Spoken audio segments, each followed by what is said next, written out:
Must be awful to be other kinds of stuff.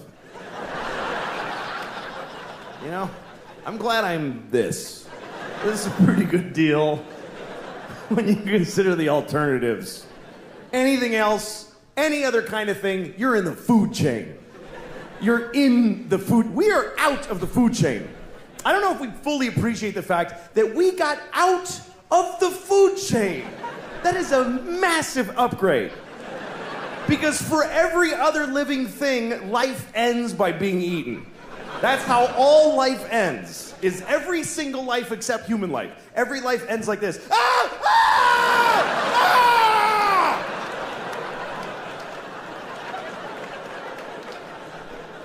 We're the only ones that get to just die old in a bed. Just, I love you. Bye.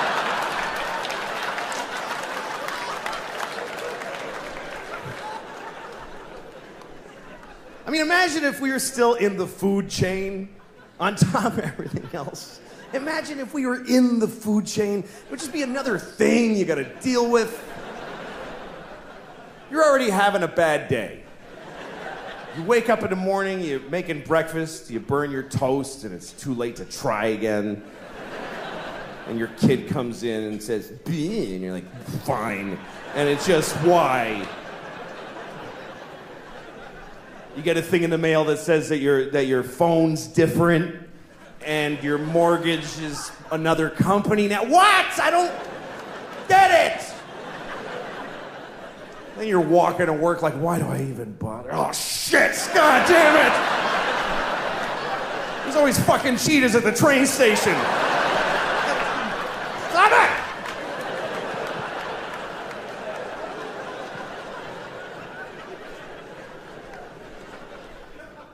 Do you think that sharks would be embarrassed if they knew that we could all see their fins sticking out of the top of the water?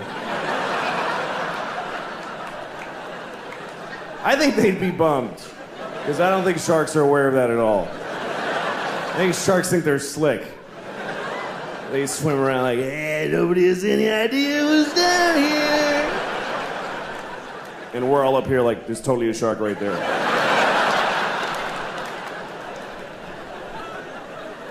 It wouldn't be fun being a predator either. If you're a predator, imagine if every time you're hungry, you gotta chase a guy who's running for his life. You gotta, come on, dude, shit, get over here. And just hold him down and bite his neck till he shuts the fuck up for a minute. So you can just sit there and eat his stomach before you go to work.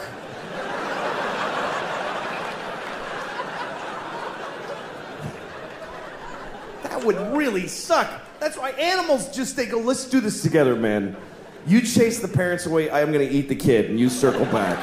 That's why they do it like that. Fuck it, I'm eating babies. This is bullshit.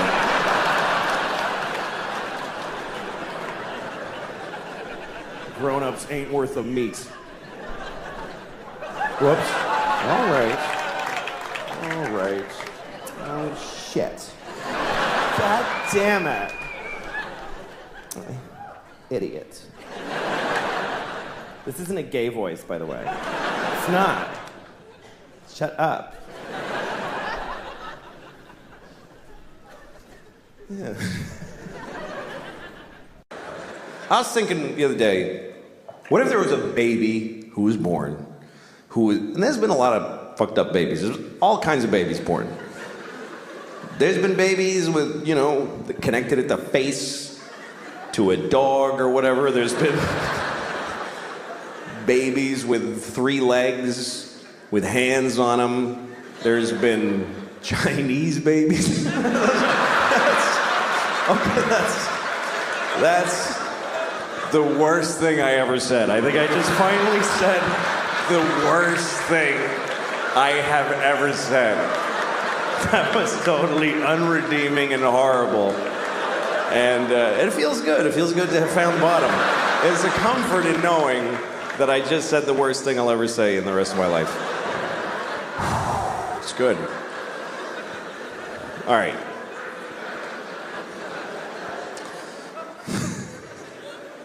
Yeah, I'm not a good guy. I am not.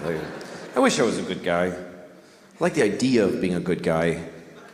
Sometimes I have an opportunity to be a good guy, but then I don't necessarily do it. Gravity was fucked up. Gravity. That didn't freak you out a little bit? Well, 3D IMAX High. Like, you know how they have those logos? It should say, like, 3D IMAX High is the best way to see a movie like Gravity. Yeah. I didn't otherwise... I didn't like the performances. Right. And I didn't know why these are the people... that were in the who movie? are being called the astronauts. Right. Yeah. It's two people, and you could have gotten anybody. They should have just had It wouldn't two. have been these two, terrific, made great contributions to theater of the screen. Yes, of course. But why fill their faces with chemicals to make sure they look like astronauts? I mean, you could get... There's so many people... Right. And also the idea that she's like a reluctant astronaut. There's no such thing as like someone's like, oh, I mean, the other thing didn't work out, so I'm an astronaut. Yeah. And so I hate astronaut space. was something to fall back on. Yeah, I'm so stressed out when I'm in space. Like a trade. Yes. This What- is what would happen if you're like, she's some scientist. You go to NASA if you got a interview. Yeah. Okay, you be her, okay? All right. And I'm going to ask you about how you feel about the program and sound a little hesitant. Okay. Okay, so how are you excited to try out to be an astronaut? Get the fuck out of here, man. Get the fuck out of my office. There's the greatest people alive do this. Right. Everybody Get the wants fuck that outta gig. here. And it's their dream from the second they left the womb. Right. All they want to do is go right. into They space. never gave up on being an astronaut. That's hilarious. Yeah. Yes. If you're obsessed with being an astronaut and you are the best at everything that you do, you're still going to wash out and not get to space. Right. Yeah. And yet this fucking like, ugh. And I get vertigo. No, you don't. Fuck you.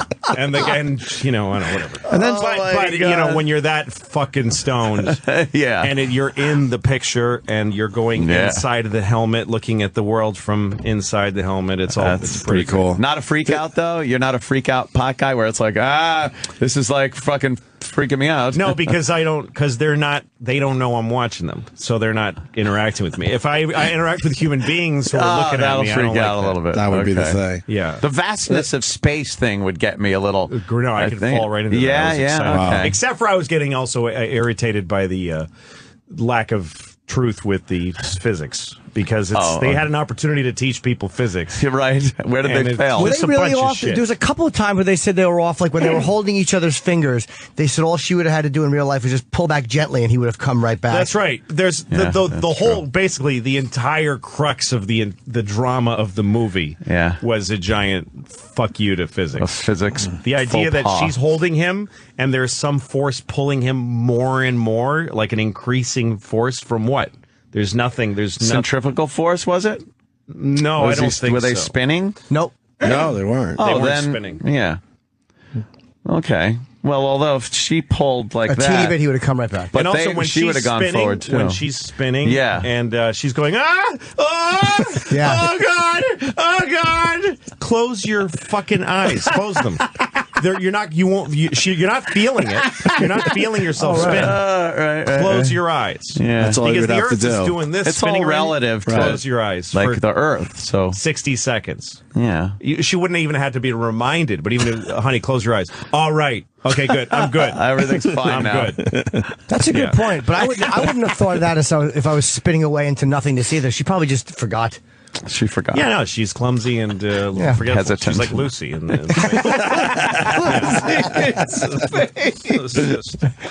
When George asked her where she's from, like when they know all that, that took me out of the movie. I'm like, they would know all that before they went up there, right? But so tell me about you. Where are you They from? would know everything about Every each detail. other. What did they talk about during the training? He just kept saying, your cunt stinks a lot. That's all he talked about in the training was how her that cunt was the was. first 1,000 things he said.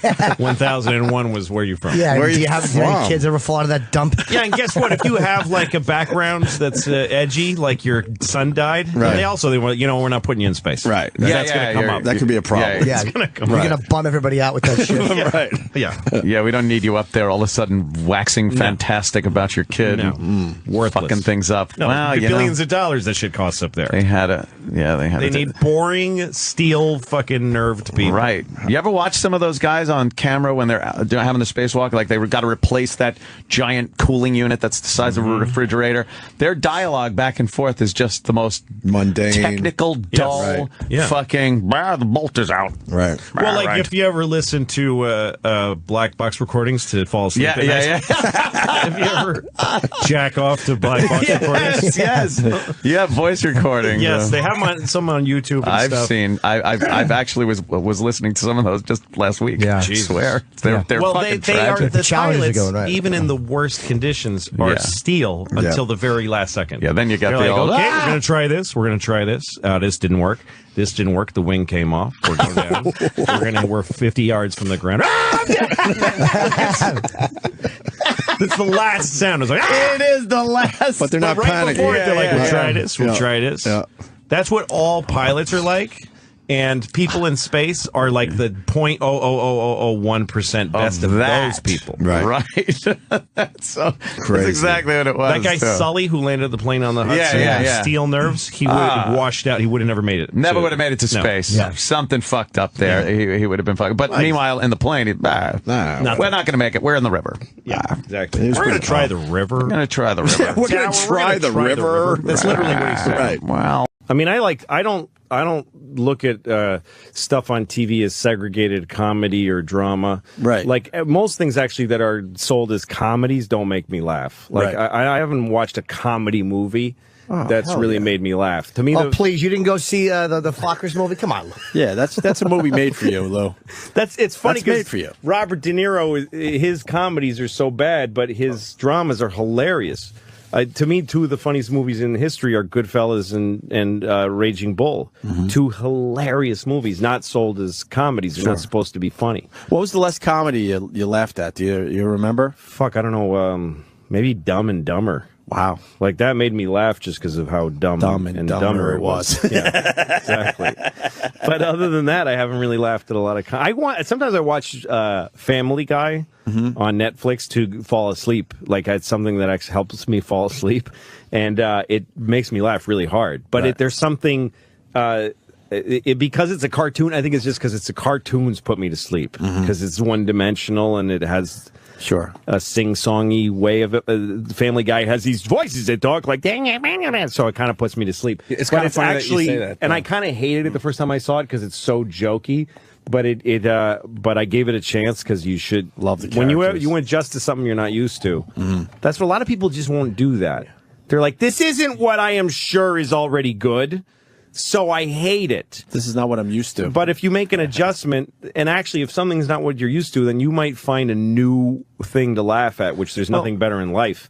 And if Family Guy does that for me, it surprises me with a constant stream of jokes. And then I go to sleep. You made a great point during the break when we were just chit-chatting. You said you like being surprised by things. That's the best thing you can do. Fuck yeah. Is to find entertainment or humor or intrigue in a location of people's minds that they haven't found it before. And it goes back to that poker scene you did, which Jim Norton's in, and all the guys, where you guys are just busting each other's balls. It starts as just, and also because it was early in the season, I liked that people would be. I mean, I'm aware of the context of an episode now from having done. Lucky Louie taught me a lot as far as like just coming on TV all of a sudden, and what that means. So I knew people would be like, they'd start watching the poker scene, thinking, okay, so we're gonna once in a while see Louie and his buddies playing poker. This is an introduction, and they banter and they make gay jokes because that's just what fellas are like. And then that episode just stumbles into this fucked up territory, and then all of a sudden you're not laughing and you're watching this guy talk about this thing, and then I make a joke in the middle of it, which is really inappropriate, and so it's wait a minute, am I supposed to be laughing at this or not? Right. And then it goes away. The episode isn't even about that, and we never saw that group of guys again. I fucking hate you.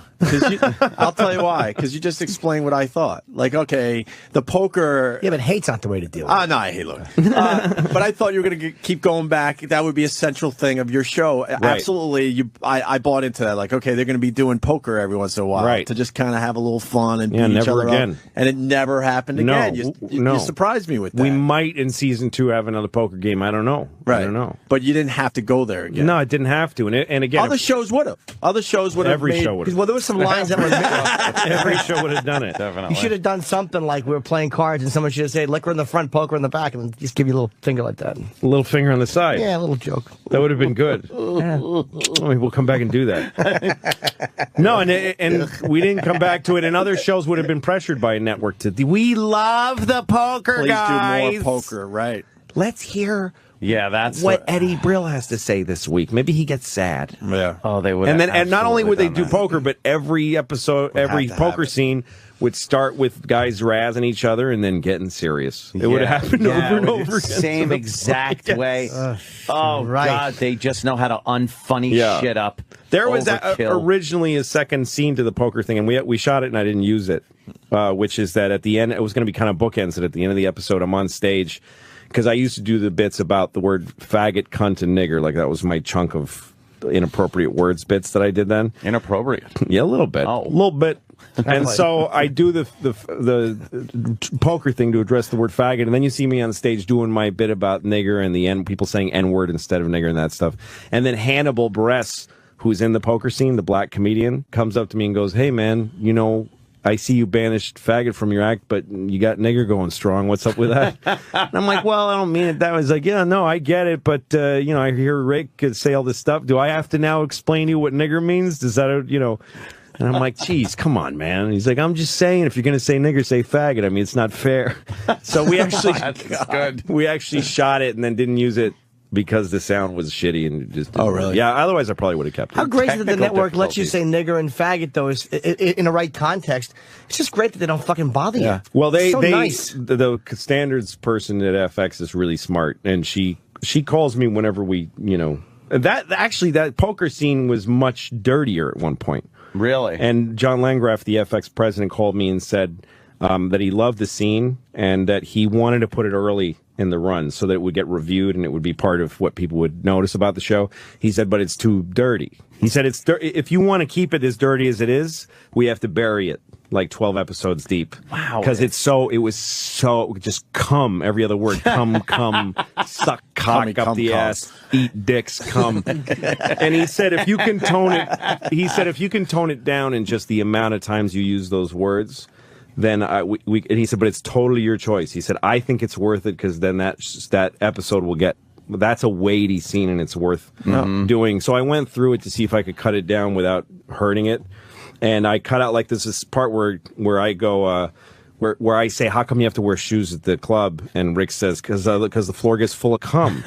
And Nick DiPaolo goes, all right, we get it. And so I manufactured a cutoff where Rick goes, well, the floor gets full of, all right! And he cuts him off and doesn't let him say it. Right. I manufactured that in the editing, and I realized, you know what, this is actually making the scene better. Sure. That Nick gets nervous enough about the stuff that stops it from being said. Yeah. And I used that way of cutting it down. I didn't have to cut out as much as I thought I would. And I showed it to Landgraf, and he said, we can do that. And I'm so glad we did, because that episode partly is the reason the show got notoriety, and that scene's gone viral for you. Yeah, and there's this website for gay people called AfterElton.com. It's a very big gay website, and they called me up. This guy called me up and said, "Well, I don't understand how this scene talking about gay people came from a straight guy." He's like, and he wanted to know how a straight person ends up with this point of view. Oh, maybe I'm gay. I don't know. I haven't sucked a dick yet. Yeah, but hey, if I'm a closet gay, let me find out soon. I'm almost fucking 50. Now, get it out in the open so I can start taking advantage. But how awesome would that be? To all of a sudden open your fucking horizons. But at 50, you can just go, fuck it. To go, oh my God. Why not? There's twice as many people I can fucking. Apparently, that's exactly what was twittered on my fucking Twitter yesterday. Yeah, it said for the new year, I'm going to try buy so I could double my choice out there because I had left my my iPad out and keep. Life is short. Life is very short. I like life. I like it. I feel like even if it ends up being short, I got lucky to have it, because life is an amazing gift when you think about what you get with a basic life. Not even a particularly lucky life or a healthy life. If you have a life, here's your boilerplate deal with life. This is basic cable, what you get when you get life. You get to be on Earth. First of all, oh my God, what a location. This is Earth, and for trillions of miles in every direction, it fucking sucks so bad. It's so shitty that your eyes bolt out of your head because it sucks so bad. You get to be on Earth and look at shit. As long as you're not blind or whatever it is, you get to be here, you get to eat food, you get to put bacon in your mouth. I mean, when you have bacon in your mouth, it doesn't matter who's president or anything. You just,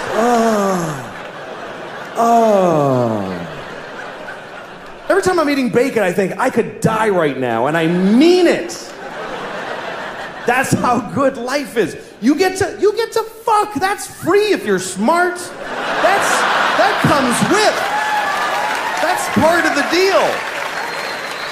Where else are you gonna get that deal? You get to put your dick in there and go in and out. Pretty good. And if you're a woman, you get to just lay back and just have a dick just shoving in and out of you awkwardly. Anytime you want. Anytime you want.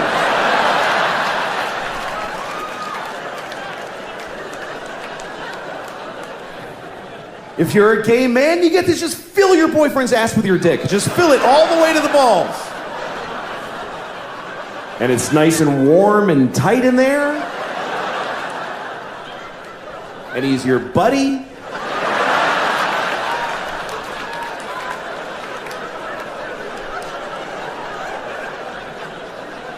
If you're a lesbian, you get to do all the stuff they're doing. And,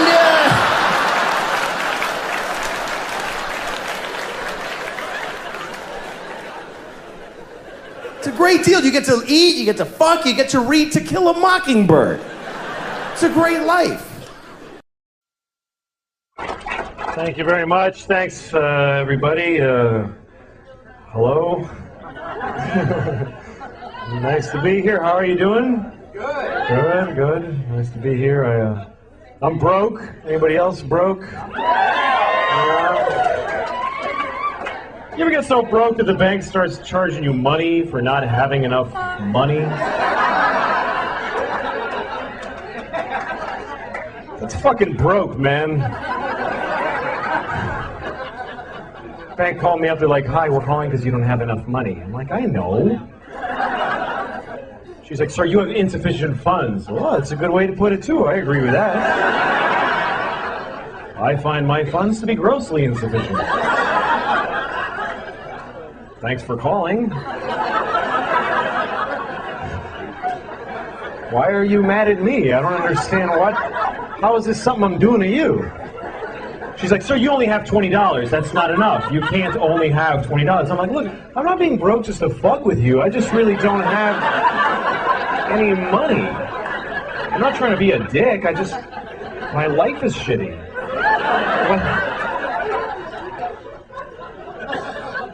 So they charged me. They charged me $15. That's how much it costs to only have $20. But here's the fucked up part. Now I only have $5. What did I pay the $15 for if I don't get to have the $20 that I paid to have? I paid the fucking money. Where's my $20? That's like going to the movies. You buy your ticket and they go, "Get the fuck out of here. Go home."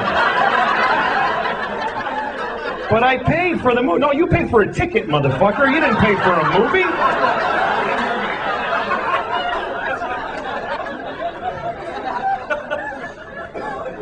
You ever have negative money? That's depressing, isn't it? You look at your bank account, negative $10. That's how much I have now. Negative 10. That means I don't even have no money now. I wish I did. I wish I didn't have anything. I wish I just had nothing, but I have less than that. I don't have none. I have not 10.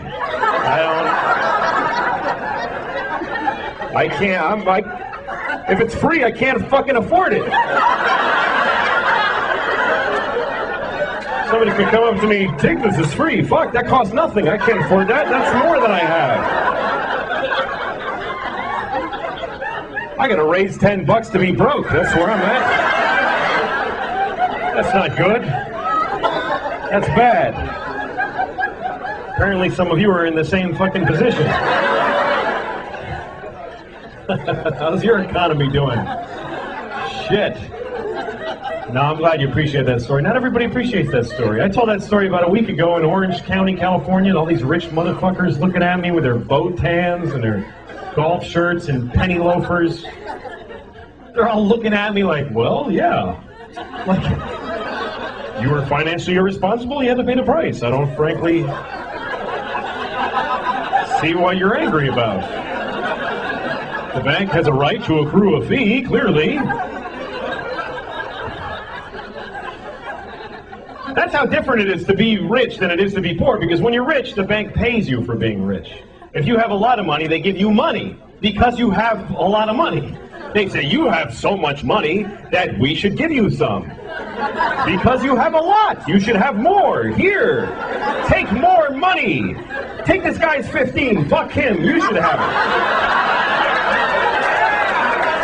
it. It makes perfect sense. He doesn't have enough, you have a lot.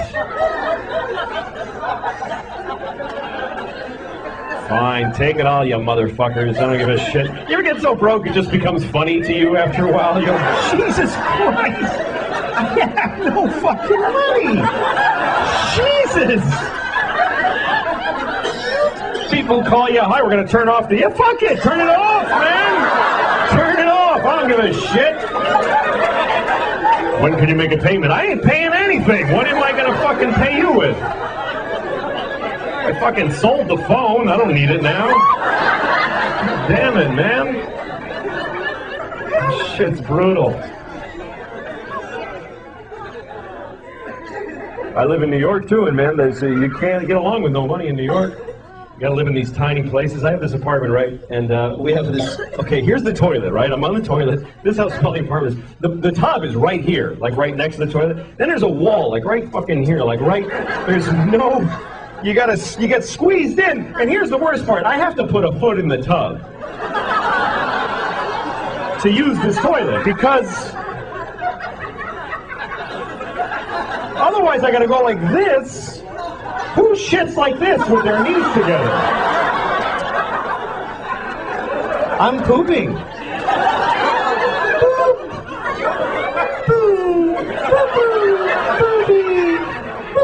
No, you gotta fucking dig in. You gotta get into it. And in order to achieve this position, I have to put a foot in the tub.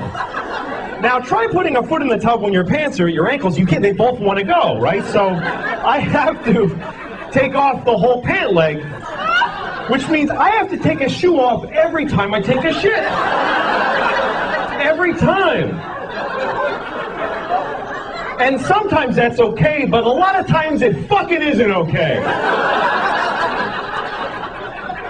Sometimes I didn't plan effectively, and I'm 10 blocks from my house, and I've got to shit. You know when you can't run because you'll bounce it out, so you got to kind of glide, and you're going, come on! God damn it! And you stop occasionally, fuck! Come on, man! God. Okay, I'm gonna make it.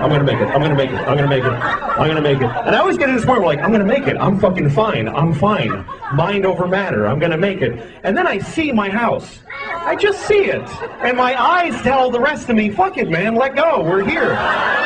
There's no need to hold on anymore. We've made it. Because my eyes are fucking retarded, and they don't know the difference between the outside and the inside of my house. So now I got like Olympic seconds to fucking get in my house and open the door to the bathroom, and I gotta take a fucking shoe off? Are you... I have shit my pants 13 times. I couldn't keep a straight face with that. All right. Oh, shut up. You better leave now. It doesn't get any better. Anyway.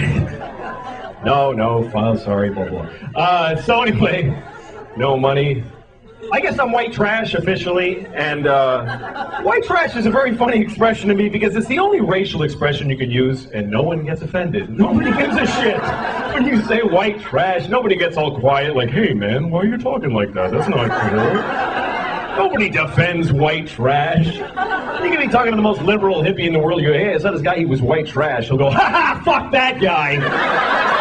White trash piece of shit. Let's laugh at him because he's poor and he's starving to death. Fucking loser. He lives in a trailer because he can't afford a house. Let's go shit right in his face right now. That's why they're funny to us, because they're fucking poor. He wears stupid clothes because they're fucking free so he can eat. Ha fucking ha. Man, it's depressing in this country. You ever drive through whole towns where everybody's life is shit in the whole town? Everybody's just standing in front of their house like...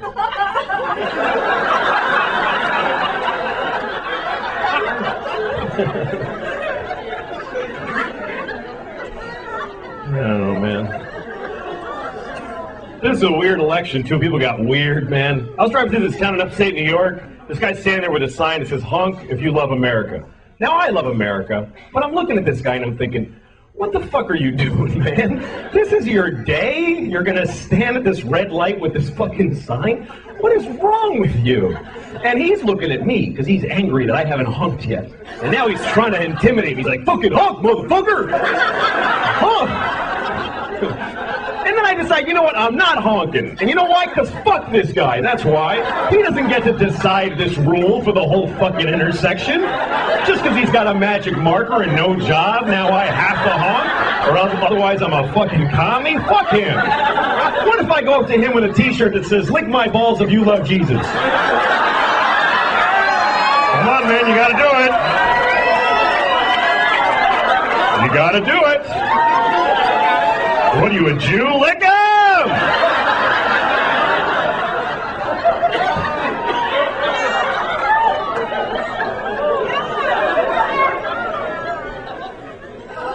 Don't get to precede your shows with a soliloquy about the context.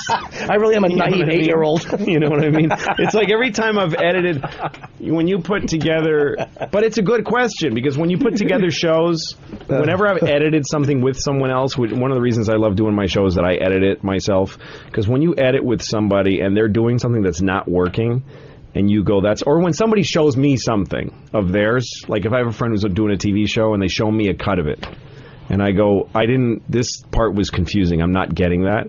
And then they explain it to me. No, see, this is from before when he did the thing and that when I showed that. And I always say to them, well, as long as you're sitting next to every viewer giving that explanation, then go ahead and cut it that way. But people take stuff in this raw way. And most people don't really remember what they saw, and most people don't really take in about 60% of what they're watching. So I think the context of Lucky Louie was that no show looked like it. No one knew why the fuck we would make a show that looks like that. And no one had ever seen a show that had a basic 3-camera family format where we would say cunt and fuck. Laughs too, by the way. I went back and forth with the critic because the laughs were so booming that people thought, and this is one of the things I loved about you, is that you would never sweeten, and you did not, like a lot of times we would do a joke, it didn't work. Yeah. And you'd come to me and go, all right, what do you got? Let's try something else. We would try something else. Sometimes that would work, sometimes it wouldn't. But you always left it. If the joke didn't get a 9, you left it as a 6. You didn't change. Those were real laughs. Well, a show is supposed to have a ebb and flow. Any scene in any show should have a quiet part, a loud part, explosions, parts where you come back a little bit. It's like watching a baseball game. You're watching a game develop. You're watching the show, you're watching a guy's at-bat develop. You're watching him work the count to 3-1, whatever it is. And then you know, wow, there's potential now because there's 3-1. Oh, fuck, he missed. So now now it's even potential. You're watching this, and then when the guy hits a home run, it's a huge victory. But the way people make TV now is that they just wanted to... I mean, what would it be like if every baseball game was just home runs? Right. Home runs. There were not even outs, just till everybody gets tired and goes home. Yeah. It's boring. So to me, a show should have this natural feeling to it, which our show did. A scene would develop. Some parts would work, some parts wouldn't. Some parts would explode, and it would mean something. Instead of this, every TV show now just has exactly the same laugh for every joke. It's unwatchable to me. It's awful. But it is what TV has been. And had been when Lucky Louie came on. What was that? 2005. It might have been 6 or 5 or 6. Yeah, it might have been 5. So I'm going to say there was a good 25 years of TV made exactly the same way. How the fuck do you beat that? I mean, how do you come on and not be seen as just a jarring, strange, and intelligent people didn't understand it. Intelligent people said there's a laugh track. I mean, we even had us saying, like when they did in Happy Days, when Happy Days came on, there was a credibility problem for sitcoms because of the laugh track. They had overused the laugh track. So Gary Marshall on the Three's, not Three's Company, Happy Days and Laverne and Shirley, they had one of the characters say Happy Days was filmed before a live audience. They said it out loud. Yes. They didn't even print it. They said it out loud to make sure you knew that they're not fucking, that these laughs are real. We did the same thing. We felt like we needed to do this. Pam would do it, right? Pamela did it. I did it. Did you ever do one? I never did one, no. And then we did that, and people would, fucking professional TV reviewers would watch the show, hear that with their ears, and they would write canned laughter. You know what's and this is what they didn't see, is a lot of times before the show, you'd go out and talk to the audience, and I remember you saying something to the effect of, don't laugh if you don't think it's funny. If you think it's funny, laugh. If you don't think it's funny, don't laugh. You kind of told the crowd it was okay just to relax and react naturally, which to me just makes people feel comfortable to laugh. Well, I still say that when I film stand-up for my show now, because a lot of my show has me doing stand-up at the club, at the Comedy Cellar, I tell that audience, because every audience thinks they're an actor in the show. But they're supposed, because you go to like Letterman or TV tapings, and they tell you to really go nuts. And I don't think anything sickens me more than manufactured enthusiasm. People when, this guy, woo, and they all go fucking bananas. It's hard. You're left out of it. I don't think anyone, I remember when I did Hilarious, the first time I produced my own special was Chewed Up, and the producers said, we want you to look like you're a rock star when you walk on that stage. And I said, why? I'm not. I'm a comedian, and when I'm watching something, I don't like Dane's special Vicious Circle when it comes out to and there's a stadium of people cheering him on. If you're a new viewer and you don't know who this guy is, you're like, well, I guess this is some party I missed, because I just want to watch a person go on and earn their credibility from scratch. So I tell the audiences at the Comedy Cellar, don't have it. You're here because I'm doing a show for you. You're the audience. So make me earn it. Don't laugh if it's not funny. I also feel embarrassed when they're too hyped up and I walk out. I'm like, there's no way I'm going to live up to this. And I know you were put up to it. Yeah, exactly. When they do a special, I went bananas when I just used it, shooting for HBO. Yeah. And they were having, we were doing Down and Dirty, and they were having the audiences laugh. Give us a laugh. And the crowd laughs. That's the worst thing in the world. And I've had fights with directors about that they want to get laughs for editing purposes. If you can't edit a concert without those extra laughs, you're a fucking moron. It's hard. It's a challenge. Like, I've had moments where you're trying to make an edit in a special that's got a hiccup in it, and you go find a piece of a laugh somewhere else to use, or a piece of applause, and it never ends up working anyway. You end up just doing another cut. But when they do that to an audience, they make an audience feel like assholes, and they lose a lot of your credibility before you come out. Because then then the reaction becomes almost like when someone pokes you, you go, ow! It's almost like, ah! They understand the rhythm of the punchline. Yes. And it's not fucking natural. They're not listening anymore. It's so encouraging to see that, because it's like, you didn't clean up, you didn't fucking change who you are, you're still the same fucking despicable wretch, and it's like, you're doing it, I was like, your way, but you're doing what you want to do, and it's fucking working, man. And it's like, what inside of you gives you the fucking ability to do that and not just go, fuck this, I'm humiliated, I can't do it. Well, it's every failure I've ever had, because I have failed hard, and I've been the center of negative attention, at least twice, with Pootie Tang and Lucky Louie. Yeah. There's a lot of people that enjoyed trashing that show. Yeah, they did, right? It was fucking irritating. And there was people that attacked it unnecessarily. I remember after we were on the air for 8 months, we had weathered the storm. There was this feeling like we had our bad reviews, we had our good reviews, And with that information, the American public is deciding to watch the show. We're growing. And then a reviewer here in New York, David Abancooley, scumbag. He didn't review the show. The Daily News, his paper, had reviewed it with another reviewer who said positive things about it. He didn't write a review and analyzing the show, which I think is what critical writing is supposed to be, analysis of art. I think it's a legitimate field to be an expert in television, watch TV shows, and then write an analysis. When you critics are supposed to do this, write what the show is like, describe it from a professional point of view. Do you know what I mean? Yeah. Not just a viewer, but this is what this show is. I don't think it works because of these reasons. Here's the historical context of it. It's much like this show, much like this other. Here's what I think they're trying to do. Here's where I think they fail. Right. But he didn't do that. He wrote one of these. Reviewers believe that they should be affecting how TV's made, and they think they should, they like that power. So he wrote an article that the gist of it was HBO needs to cancel Lucky Louie, even though it only has 4 episodes left, and even though HBO doesn't need to cancel shows because they don't sell advertising. If you have a show that's ratings are poor, the advertisers are losing money, so you have to cancel it before it's finished. Do you know what I mean? Sure. HBO is a subscription service, right, and it doesn't have a reason to cancel. There's by canceling a show, and our ratings were increasing. So David Bianculli wrote they should cancel the show to make a statement that they know the show is a mistake, and he put people's fucking jobs on the line. He doesn't. You know what I mean? If you don't like a show, that's one thing. And if you write and trumpet your hatred for a show, you're welcome to do it. But there are people who like it, and there are people who are making it, and it's their life. Like, it was just, to me, it was like a way overstepping. Like, who the fuck needs to read this? Didn't he get? He's not with the Daily News I don't know. I have no idea. I think he was fired, or might be a guy who I'd read something else of his that I would, but he took this. No, I detest him. I hope he's a lump somewhere. Reason to fucking write that, and I wrote him an email telling him that I objected and then I erased it. I've done that a lot. I've written a lot of angry emails and erased them just as a way to get it out. But anyway, you asked me something a long time ago. The point is, I've been the center of attention, of negative attention, a couple of times. I've had my worst nightmare come true, and I survived it. It didn't hurt me as badly as I thought it would, and indeed, I gained every time, gained hugely, and I wouldn't trade those bad experiences for anything. So what that tells me is when I start trying something, the bad version of it, I could take it. Like, I have no fear because my worst fears have been realized, and it wasn't so bad.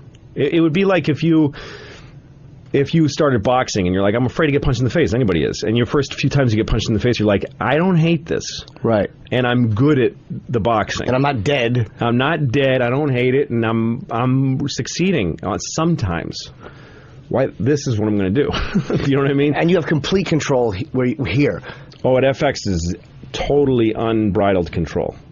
But it comes with good. I mean, it comes with credibility. I've had failures, but I've turned shit out. And by the way, the 2 failures that I've had have both, in my view, been vindicated by people watching. People still watch. Like, I drove with a suspended license, so I got arrested. And the judge was like, your record is reprehensible. You show no remorse. You do nothing but repeat your offenses, and I'm going to go the limit with this. Then the next guy's like, this guy threw a rock through a window, literally, and set a fire. And then passed out in the street. And he goes, are you in a program, young man? He goes, yes, sir, I am. I went, okay, good for you. Good luck. I wish you all the luck in the world. All the luck. All of the luck in the world. In the world. I want everyone else to have bad luck so that you can have good luck, you stupid drunk from Mansfield, Massachusetts. Joe had a little run-in years ago. Years ago, Joe wasn't able to get license, registration, insurance, anything. He was like in that realm of your life when you go through that. That's me right now. So at the time, especially, the Reggies were a lot different on the windshield. It was just the sticker. So he drew one. He looked at one, got some colored construction paper, and drew the lines with a ruler. It used to just be like a grid with some holes that they punched in it on the date, almost like your inspection sticker still looks here in New York. And he drew it up, taped it to the windshield, and unless you were right on top of it, it looked perfect. Wow. Couldn't even tell.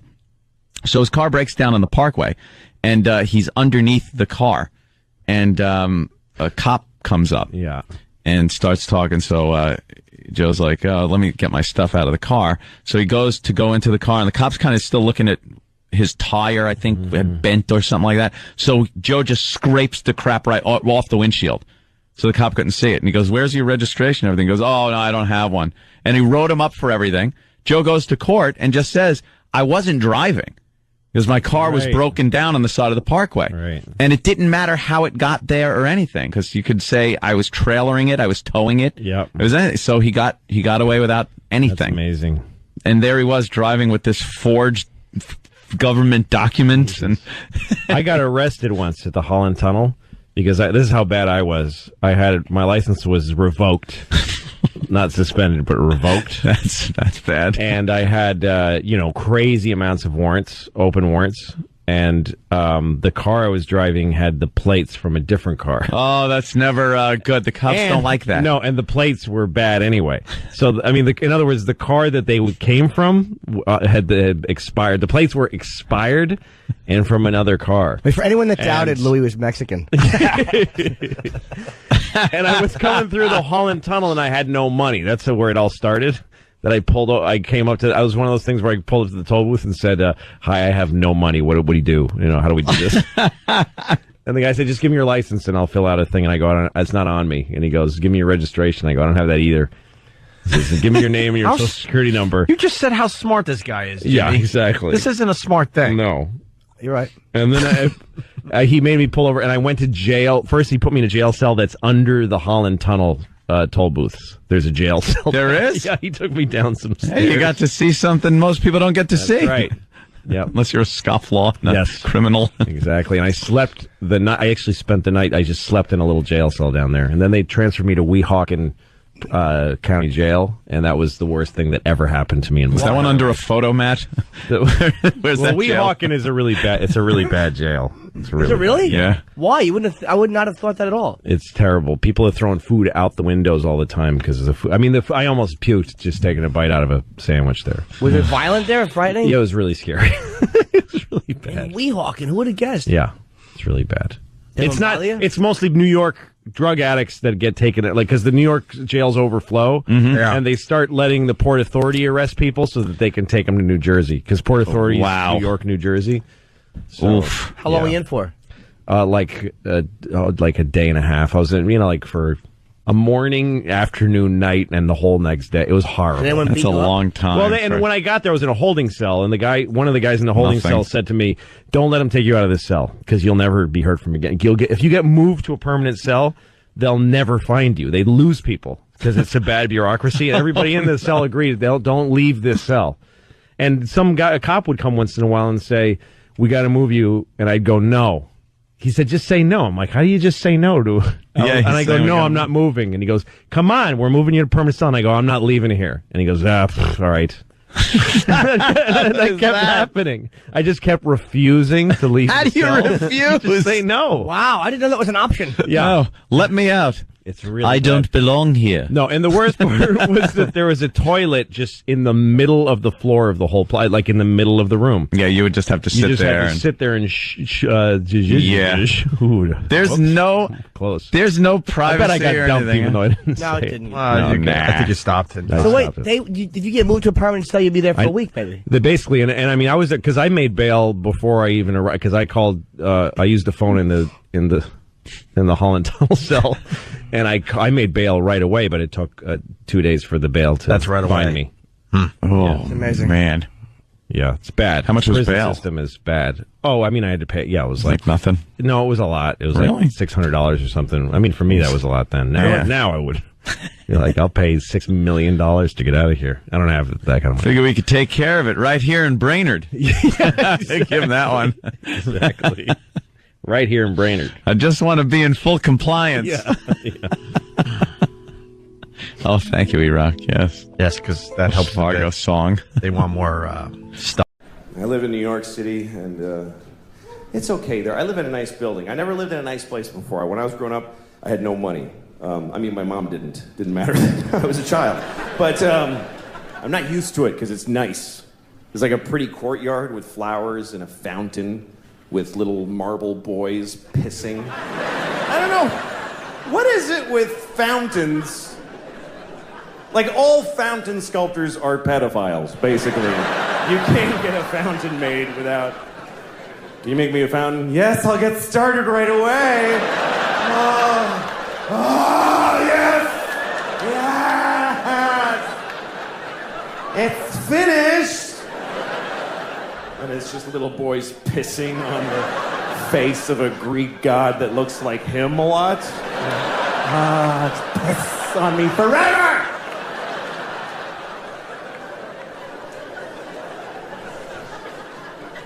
Anyway, there's one of those in the courtyard of my building. And my first week in the building about a year ago, I went down to the courtyard for the first time.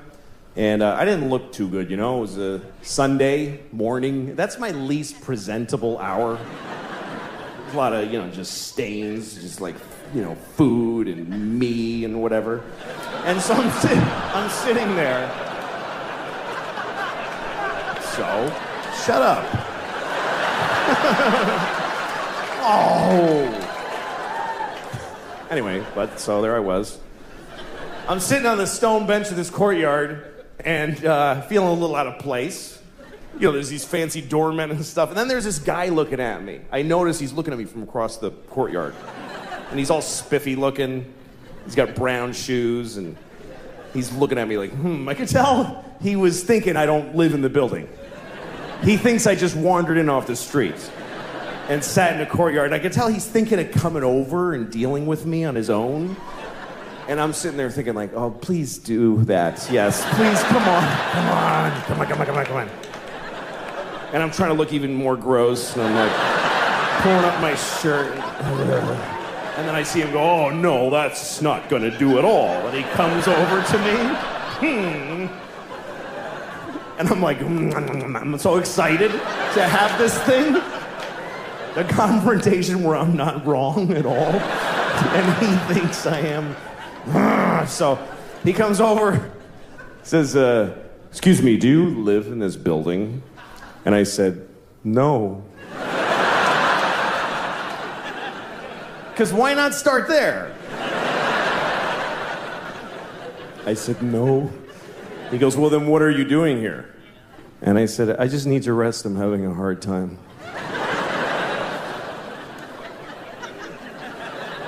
He says, this is private property. And I said, well, I don't really believe in that. Just the worst things I could say from his point of view is basically all the things I was saying. And he goes, well, if you don't leave, I'm going to talk to the doorman. I was like, can I just stay like 5 more hours? So he's, no, and he goes over to the doorman. And I see him talking about me to the doorman like this. And then I see the doorman going, oh, no, that guy lives here. That's okay.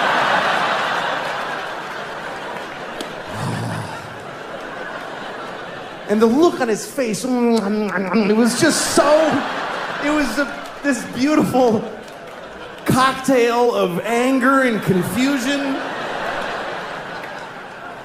It's like I had invented a new way to hurt somebody's feelings. That's how excited I was.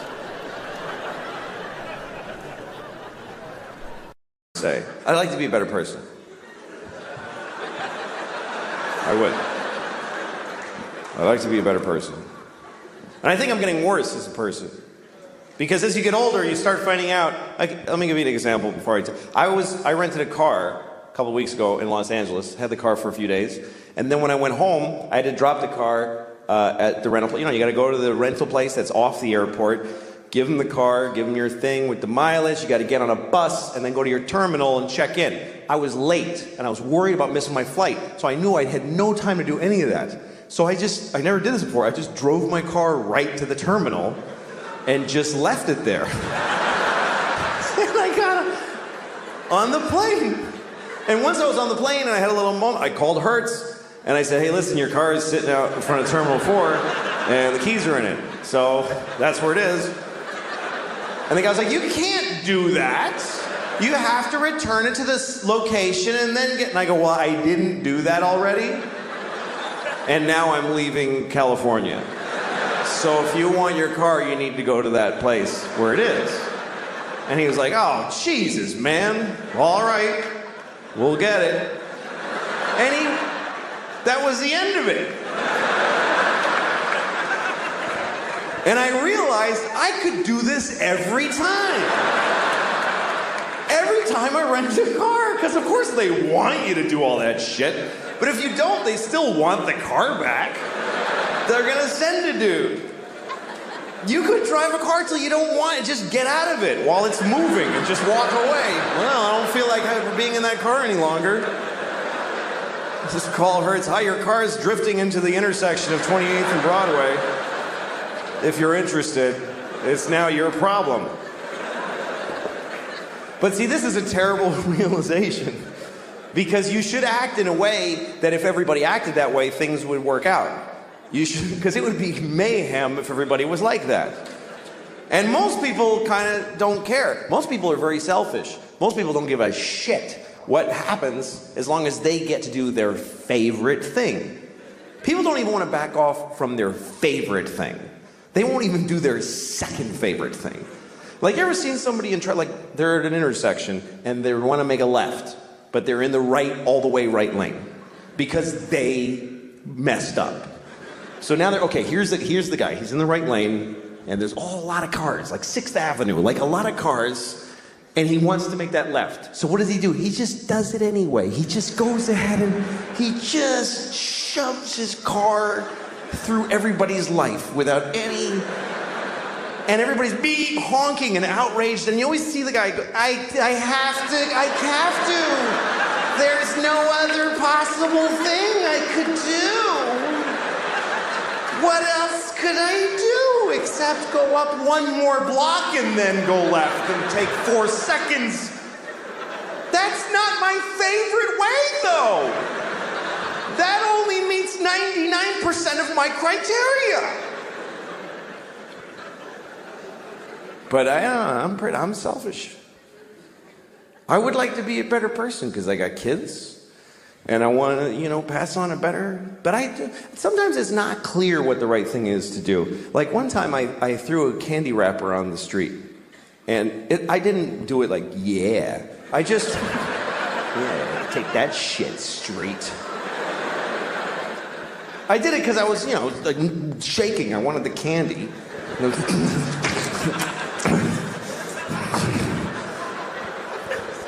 Anyway, I was with a friend who said to me, you just littered on the street. Don't you care about the environment? And I thought about it and I said, you know what? This isn't the environment. This is New York City. This is not the environment. This is where people live. New York City is not the environment. New York City is a giant piece of litter. It's like the giantest, next to Mexico City, the shittiest piece of litter in the world. Just a pussy, runny, smoking, stinking piece of litter. So if you have a piece of litter, what are you supposed to do with it? You should throw it on the pile of litter. Because if you don't, if you put it in a receptacle, then it gets collected, and it gets taken to a dump in a landfill, and then it goes on a boat, and it goes out and gets dumped in the ocean, and some dolphin wears it as a hat on its face. For 10 years, this hat that never dissolves on its face. Oh. Jesus.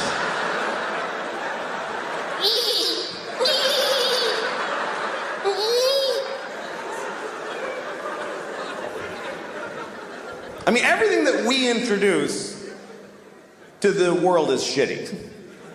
Meaning white people. Because I really think that white people are from like another planet. Because when we came to America, it was so nice.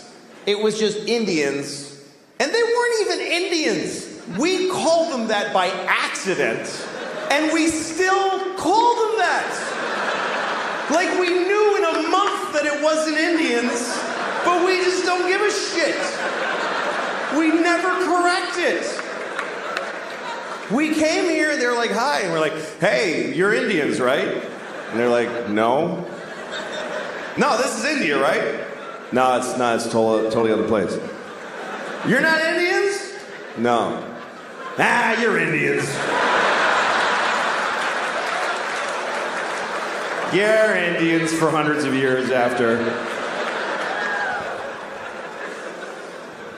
We ruined everything here. This was the great, it was just coast to coast, just green and brown and beautiful. And all the humans were just walking around with painted faces, just walking. And they'd be like, ooh, that looks yummy. And then they just eat from the ground. And then they'd sleep on the grass. And they'd wake up and they'd fuck. And then they'd go for a swim and do a little dance. That was the whole continent, was just folks doing that. I mean, there was people in Mexico cutting off kids' heads and rolling them down the pyramid stairs. But that's always going on. What are you gonna, you can't do a whole lot about that. But I think we came from another planet, and the reason is because we don't like it here. I mean, why, if we're from here, if we belong on Earth, why aren't we comfortable on Earth at all? We need nice, smooth surfaces and right angles, and we need it to be cool and not too hot, just a little, that's just perfect. Like, why wouldn't, when it's hot, why wouldn't we just, yeah, fuck it? Why wouldn't we be like that if we belonged here? And it's weird because people that aren't, whatever you call there's environmentalists, and then there's people who are whatever, they just hate environmentalists. But that's what people get angry at environmentalists, because they think they're slowing down the economy and creating restrictions.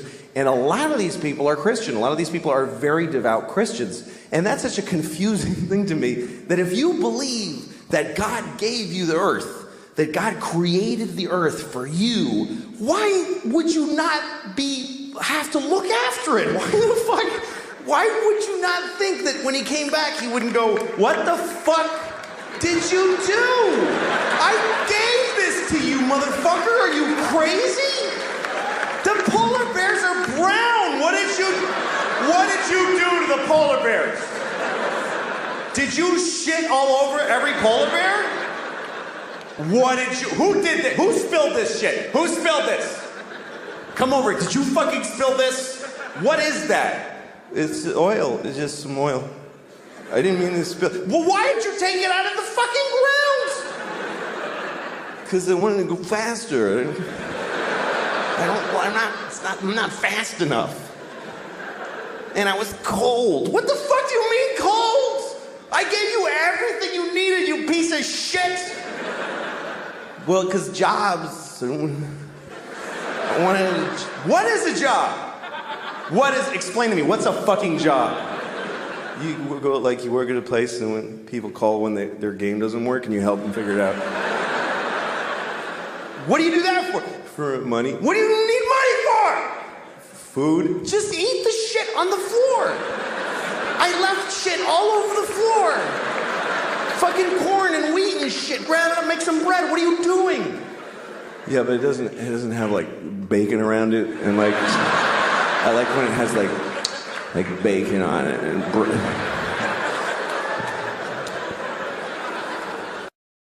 If there is a God, then that dude is an asshole, which I know is not a popular belief, but I do think he's an asshole, because every story, Abraham, he went to Abraham in the middle of the night. There's only like 8 guys then, and God would just, once in a while, he'd just bother one of them. So, God went to Abraham's house, and he's like, Abraham! Wake up, man! And Abraham was like, dude, what is up? What is up? And God goes, kill your son! Dude, kill your son! And Abraham's like, you mean Isaac? I don't know his name, just kill him! Just kill him! Ah. I'm God, kill him! And Abraham goes, why? Because you don't love me if you don't do it. You don't love me. Do it! So Abraham's like, dude, you are insecure. I don't understand you. But okay, fine. Goes, wakes up Isaac, takes him to a mountain somewhere. I don't know why he had to be all drama queen about it and take him to a mountain. Could have just killed him in the sleep and go back to sleep.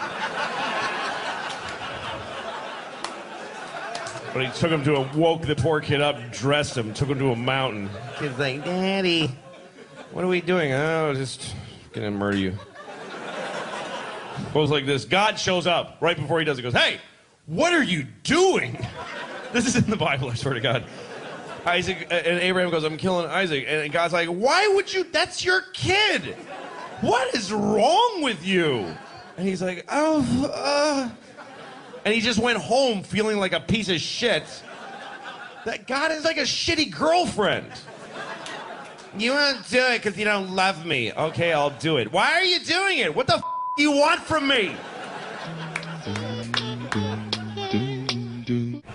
But that's a sin, to say the Lord's name in vain. But you don't even have to say something that terrible. You can go to hell just for saying Jesus Christ with a tone in your voice. It's all the tone of your voice. That's the weird part. It's very subtle sin, because you can say, Jesus Christ, you're fine. But if you say, Jesus Christ, you go to hell forever. Just for saying it like that. There must be at least one dude who was right on the line. Who was like, Jesus Christ. And then he's in hell. He's like, seriously? For that? That's it? Seriously? It was a huge pumpkin. What was I going to not say anything? It's one of the top 10 commandments. It's in the 10 commandments to not take the Lord's name in vain. Rape isn't up there, by the way. Rape is not a 10 commandment. But don't say the dude's name with a shitty attitude. I think it's so unfair, though, to send people to hell for saying Jesus Christ, because it's just too satisfying. I don't know why that is, but it just feels good. Oh, Jesus Christ! It just feels good. It cleans you out. I don't know why. What did folks say before that dude?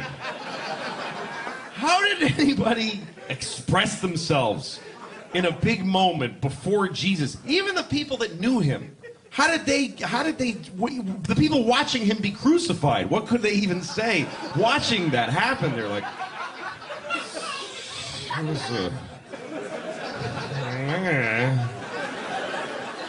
that is bananas.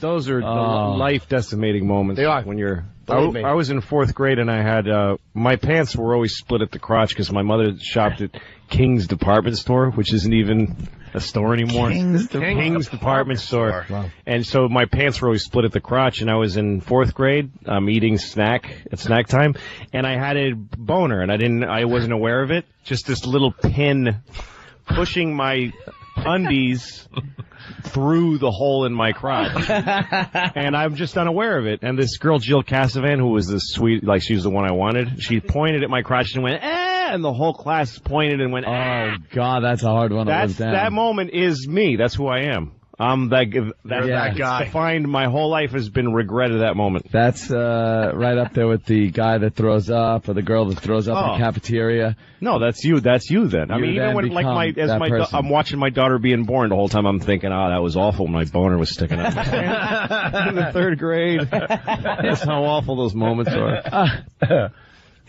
Wow. Self-hate. They carry on with you, your whole life.